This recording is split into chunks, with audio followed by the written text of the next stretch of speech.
Welcome everyone to the WMI Community Development Growth Grant Info webinar.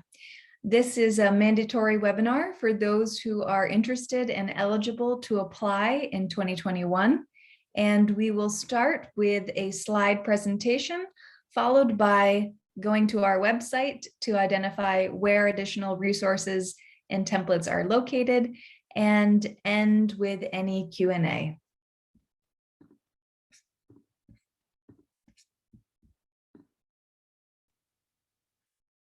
Great, so welcome once again. This is our info webinar session, and it is designed for you. Our Community Development Grant Program is specifically and exclusively open to WMI graduate scholars.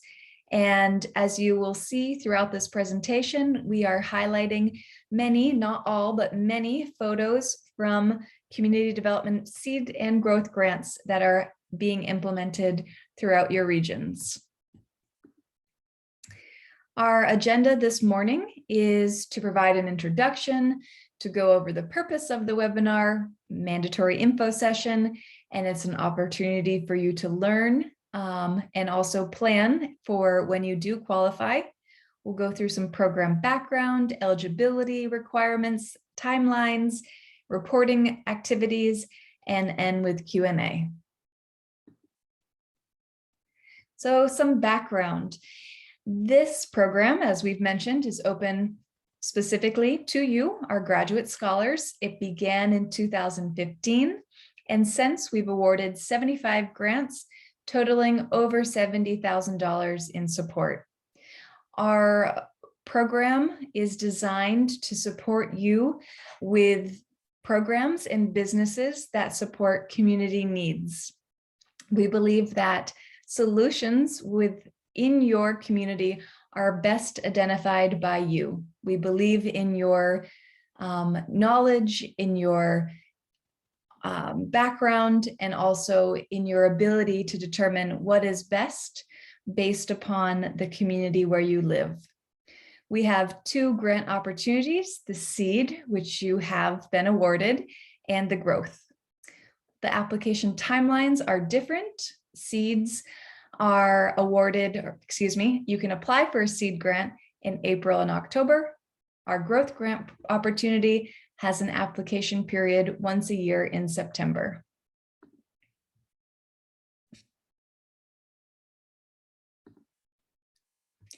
All right, so let's talk about the growth grant, why you're here today. This is a one-time grant of up to $5,000. Last year, we ran this growth grant program as a pilot. It was our first year, and funding was awarded up to $3,000. This year, year two, we are opening the maximum funding award amount of up to $5,000. That being said, I would like to highly suggest and advise that you think strategically about the proposal in which you're putting forth. And based upon the activities for your growth and expansion, consider the budget. Consider the expenses that you will have and the additional supporting revenue. Is it necessary, absolutely necessary, to apply for the maximum award of $5,000? Or based upon your growth plan, your expansion plan, and your activities, are your expenses less? Should you apply for a grant in the amount of $3,500, $4,200, etc.? I think this is good advice for any grant in which you apply for with WMI and outside of our organization. Always make sure that the proposal in which you're developing is supported by your activities and also the budget in which you put forth. The growth grant is specifically designed to provide you with the opportunity for growth or expansion of your seed grant. If approved, grant funding will generally support one-time capital investments, the procurement of new systems to support your growth, expansion, and sustainability. It could be used as a resource to increase staffing and also increase programming, or it could be used to support some matching fund opportunities that you would need to demonstrate in detail. Let's talk about eligibility now. So applicants have to have successfully implemented a seed grant, and it should be ongoing. It must be ongoing. What we will then look at is the success of your seed grant. And we will measure the success of your seed grant based upon the goals and objectives you set, and also M&E metrics. Seed grant awardees must have maintained, financial trackers, financial records, and also M&E trackers. An applicant is required to be in their nation to implement the full grant and should be the one who is implementing and managing the growth and the expansion. So this would require the WMI graduate scholar to be living in the local community where the project is being implemented. Something to note, which is the same with seed grants, is that animal-related projects can only be awarded to graduate scholars who studied animal science or veterinary science. So what we have covered this far, it's been a lot, but we introduced the Community Development Grant Program, the Growth Grant Award amount for this year, the purpose for funding, some general scholar eligibility requirements, and requirements related to the grant idea that you are to propose. So preparing to apply. The good news is that the application period will be open soon. It's a requirement to attend this webinar, so you are exactly where you need to be. Thank you for attending today. And that dates to mark on your calendar are Monday, September 13th through Sunday, October 3rd, 2021. This is when you can submit your application. I fully recommend that you use this full application period to develop an application that is very detailed, that you have double checked, that you have shared with someone else, and that meets all eligibility requirements.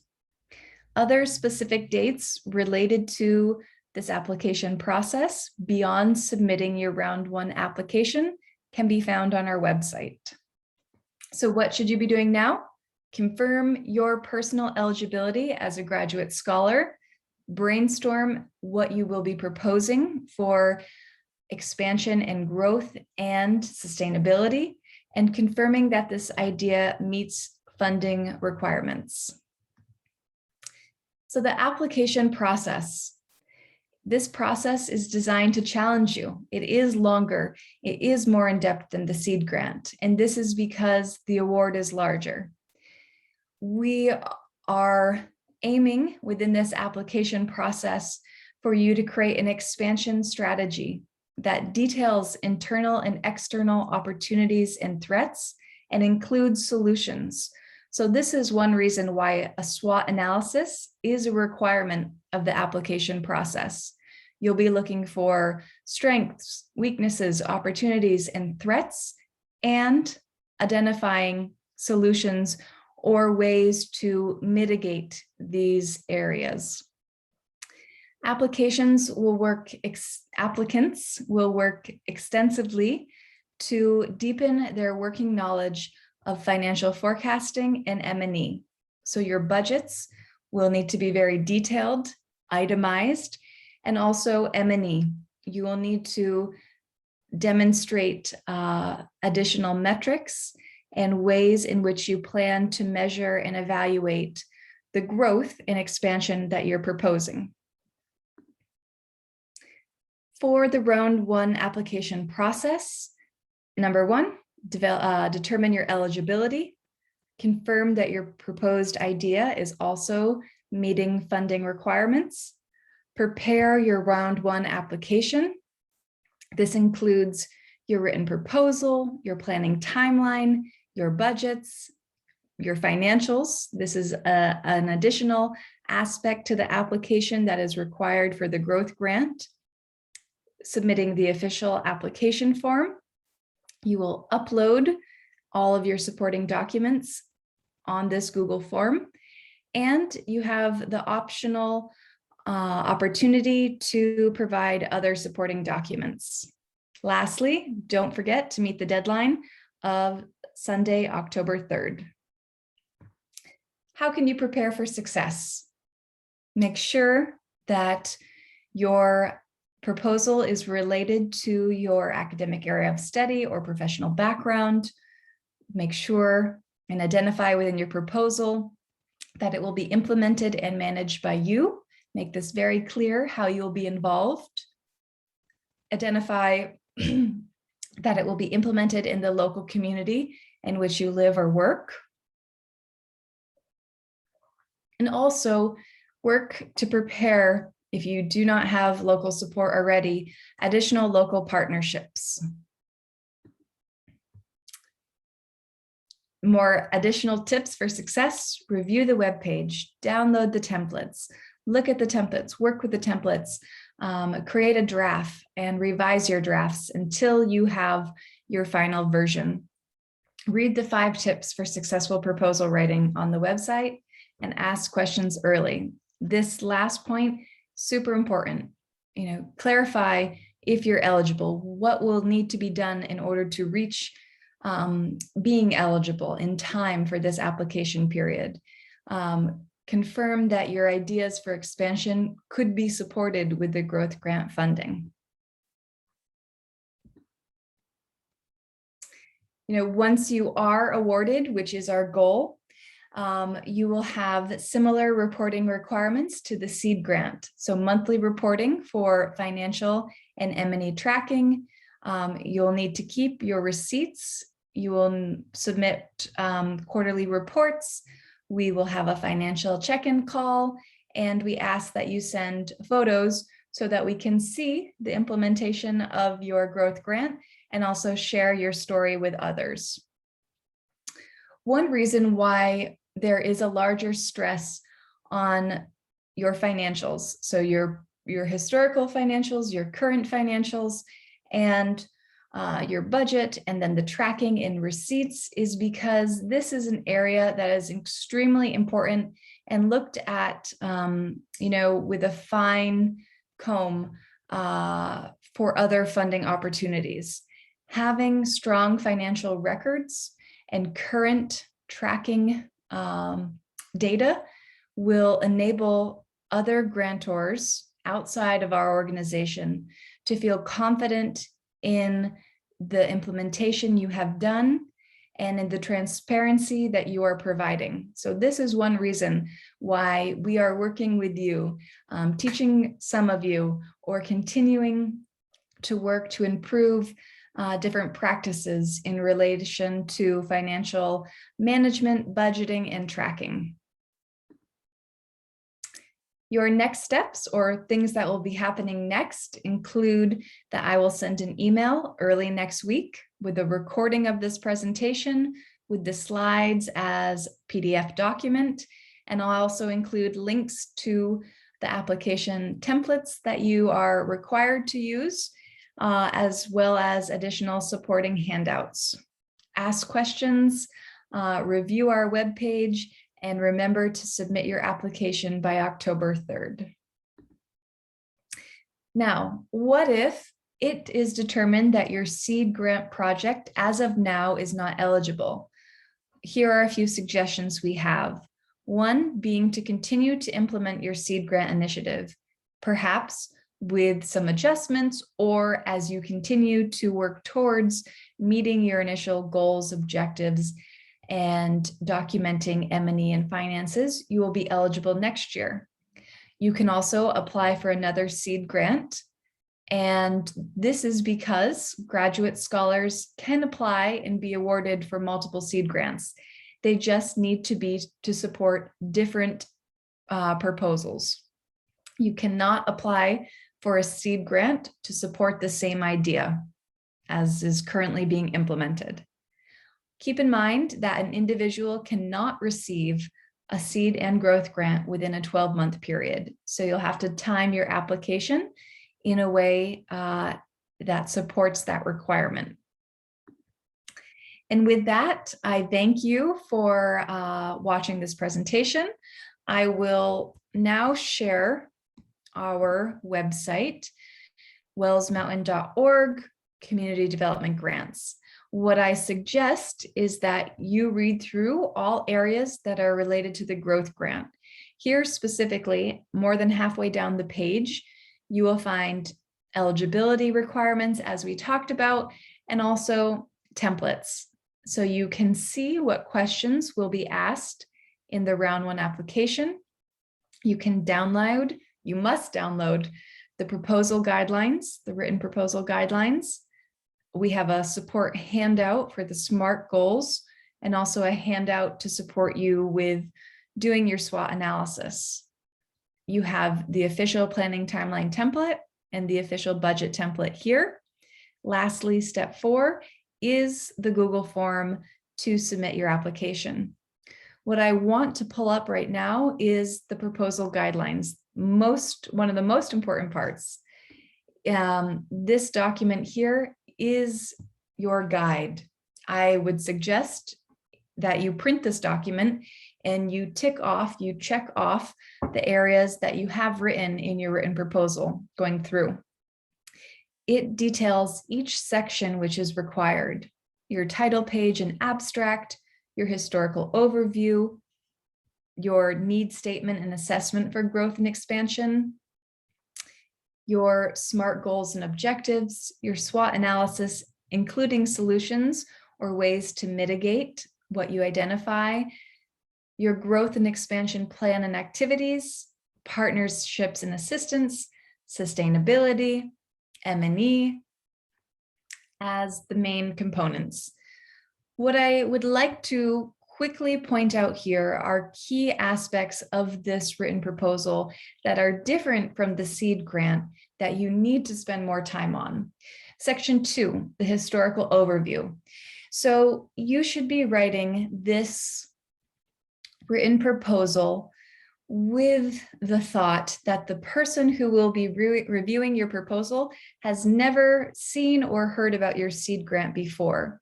So you'll need to introduce and share what has been accomplished, who's been involved, and how perhaps activities have been impacted due to COVID. Then what I would like to point out here is that an additional element of the growth grant is the SWOT analysis. This is not required for the seed grant. It is for the growth. And lastly, sustainability. So growth grant proposals will only be approved if there is a strong path and plan for this initiative or business to continue being sustainable. So after the funding for the growth grant is depleted, you've used your $4,100 or your $3,200 growth grant. After that period, you need to demonstrate how your work or your activities or the business will continue operating. This, as the title of the grant states, is a growth opportunity. So sustainability should be a part which is written in your proposal and also supported in your budget.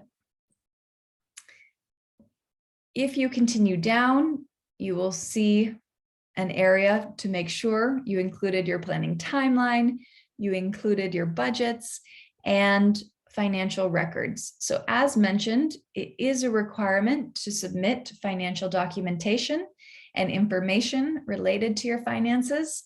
This is an added element in the growth application, fully detailed here, and we'll be happy to support you if you have any questions on what should be provided. Optional documents to include are listed here in this last section. These are optional documents to include, and the suggestion is that if you have any of them, please do upload them, because the individuals reviewing your application may not have heard of or followed along with your seed grant implementation. So it's your opportunity to show, I registered my CBO or NGO. These individuals are leaders, are the board, or are employees and have been involved for this amount of time. You know, this business is registered. We have done an official audit within our nation for our finances. This is a tax clearance certificate of our business activities. Here are our links to social media where we're active and we have a large supporter base. These are all optional and also dependent upon the seed grant that you have been implementing. So with that, I thank you for joining me today. I also acknowledge that some of you will be watching this recording because you were not able to attend live. If that is applicable to you, you will also receive a few questions that you'll need to answer and send back to me. And then you will have met the requirement of attending this info session. So thank you, everyone. I look forward to being in touch if you plan to apply, confirming your eligibility, confirming your expansion eligibility, and then, of course, receiving your application by October 3rd, 2021. Thank you, everyone, and have a wonderful week.